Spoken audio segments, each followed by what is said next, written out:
What's up, guys? The UFC Fight Night headline by Song Yadong versus Chris Gutierrez has just wrapped up, and I would give it an overall score of a 8 out of 10. I think it's a great Fight Night card. Most of the fights delivered, most of the fights were very fun, a lot of finishes. The main event not being super exciting does put it down like a point, right? It is the featured fight that people care most about on the card. If the main event was exciting as well, I definitely put this as a 9 out of 10. I would say an 8 out of 10 suffices. Very good card. Yo, I did really good on the predictions for this one. I went 10 out of 11 correct on this card. I got both those underdogs, Muniz and Talita. The only fight I got incorrect was Steve Garcia. I did pick Costa, but I did mention a lot about how Steve Garcia is very much overlooked in that fight and could definitely win it. And he exceeded even my expectations about it. The main event wasn't too exciting, but it was a good win for Song Yadong. Definitely not controversial whatsoever. The craziest thing about it was Chris Gutierrez completely giving up on himself. You could definitely tell in the 4th round, he was definitely questioning himself. He was complaining a lot about back of the head shots. In the middle of the fight, he was also focusing on the people in the crowd. And then in the 5th round,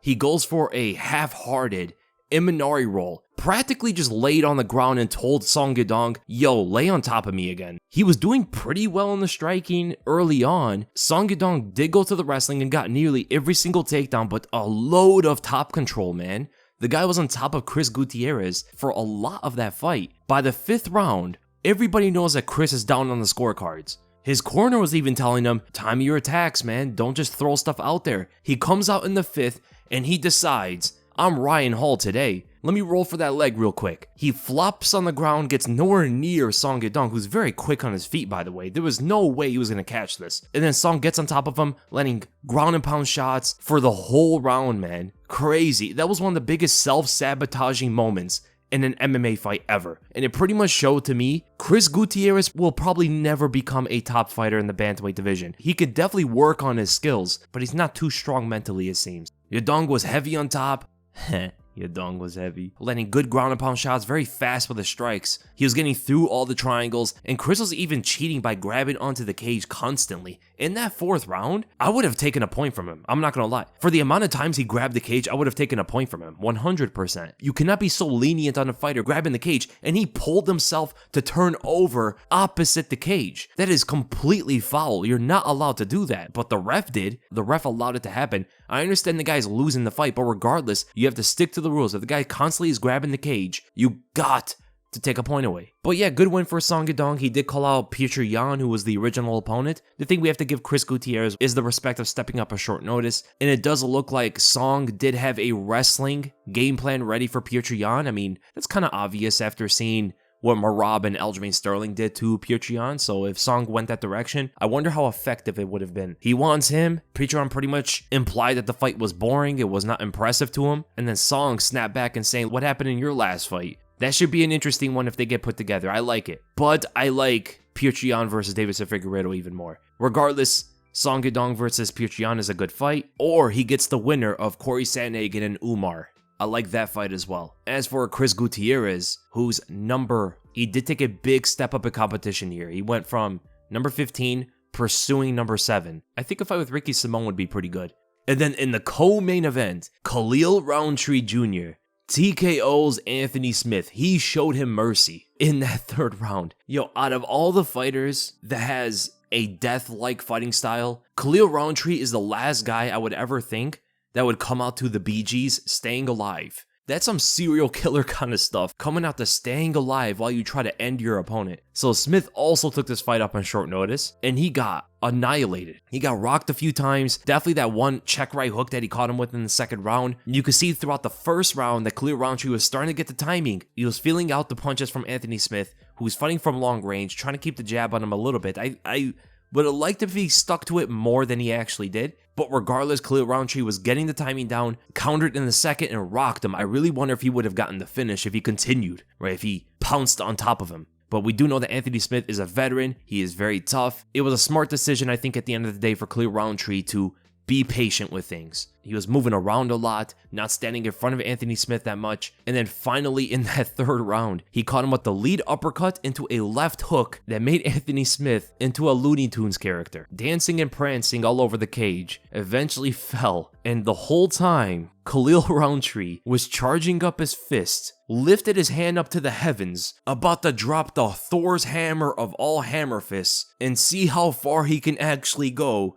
with ending Anthony Smith. He was gonna hit him so hard, his ancestors definitely would have felt that. That kind of punch would definitely have attacked Anthony Smith's family. He definitely would have been upset about that one. But Rountree wasn't actually trying to land it. He was more warning the ref, yo, if you don't stop this, this can turn into an MMA casualty statistic. What a performance by Khalil Rountree, man. Just defeated the number 8 ranked fighter, the biggest win of his entire career, and he looked amazing doing it. I know before he had doubts about his MMA career, he had doubts about continuing the sport, but he looks so good right now. 5-fight win streak, 4 of those are TKOs. He had that one close decision with Dustin Jacoby, who's a good striker, by the way. He's performing better than he's ever done before. So happy for the guy. I would like to see him fight Nikita Krylov. I think that's a next good step up for Khalil Rountree. And as for Anthony Smith, give him Azamat Murzakanov. You gotta build some people off Anthony Smith at this point. Khalil Rountree just got built off of him, and now Azamat should be as well. Nasrat Haqparast just blows right through Jimmy Mullarkey. Mullarkey confuses me a lot of times, man. He has the skills, he's a good striker. His defense doesn't necessarily seem all there all the time, man, and I don't know exactly what that mental block is. Because at this point of his career, he should not be getting done like this. But his chin has been getting tested a lot. A little too much. And Nasrat has a heavy left hand. He throws it like Kelvin Gastelum.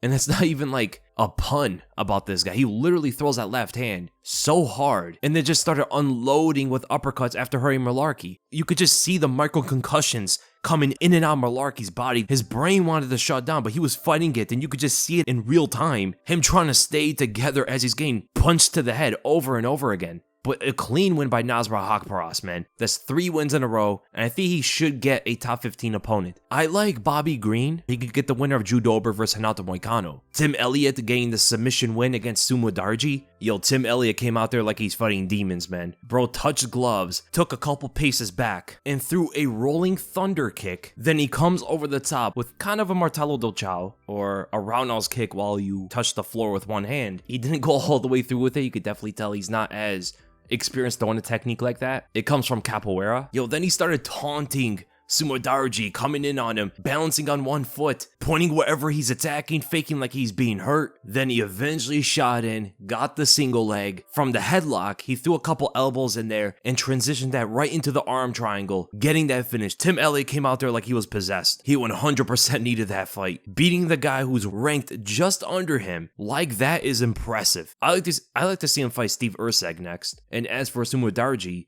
him fighting Cody Durden, I think, would be the next move. Andre Muniz slept on top of Jun-yung Park for 3 rounds. I don't understand what's up with these Brazilian Jiu-Jitsu grapplers and not throwing ground and pound shots. Jailton Almeida, Andre Muniz. The BJJ skills in MMA has not been evolving to the level that we expected, right? We expected a lot more of a mix of wrestling, a lot better wrestling at least, ground and pound, all this kind of stuff. There are some fighters that do that, but you would expect younger guys like Andre Muniz and Jailton Almeida to implement this kind of stuff, right? They aren't fighting back in 2007. This is 2023. BJJ is like the foundation of MMA, and to see it not progress further than the other martial arts for this sport is kind of interesting. But Andre Muniz did get the win. I did pick him as well as the underdog. But should he have gotten the decision? I don't know. I thought Park probably won the fight. I think he did enough damage to maybe get the decision, but it was close. A lot of people do miss out about the whole effective grappling aspect of scoring fights. He did get the back and all that stuff, but Park did get on top of him and land good shots. He did get mounted in the first round. 100% Park won the first round. I think it all came down to the third round.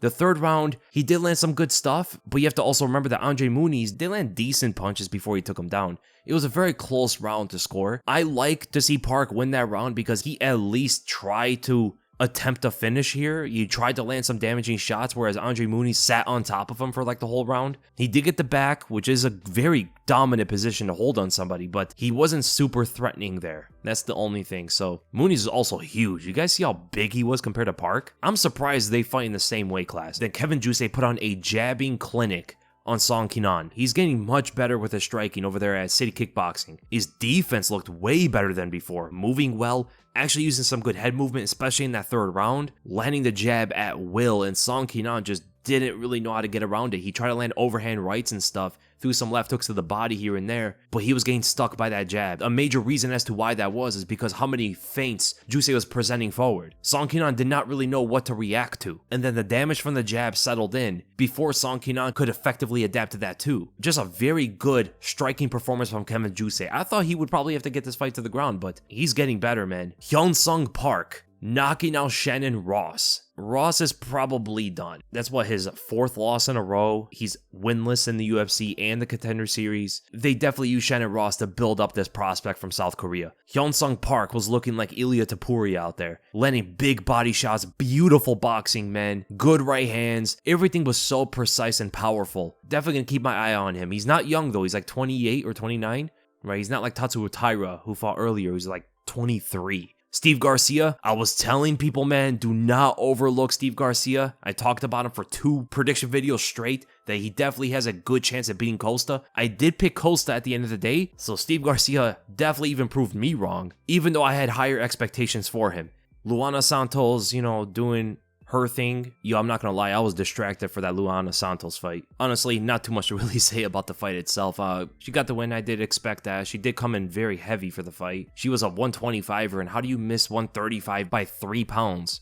That doesn't make any sense. But she definitely looked really thick, so I completely understand and support it. Tatsuro Taira, showing that he's got power, man. So in that first round, Taira did miscalculate a kick. He tripped, fell to the ground, and then reversed his opponent who tried to get on top of him. He went right from under him, turned him over, and then Hernandez tried to suplex Taira. What was this decision making? He tried to lift him up and slam him almost belly to belly, and Taira on top of you is the worst kind of scenario you want. But even though he got his back for a lot of that first round, he couldn't get the choke. I was very surprised about that. Solid defense from Hernandez, and then Taira just put a right straight to the chin from range, not really masked up too much, not too much of a setup, threw it from distance, connected, and put Hernandez down with a combination before finishing him off. Good finish from Taira. I will say though, I don't expect him to land that kind of shot on the better guys of the flyweight division. He really needs to set that up a lot more, in my opinion. Even though it was a good finish by him, 5 wins in a row in the UFC, I want to see a perfect version of Tatsuro Taira before he fights the best guys in the division. But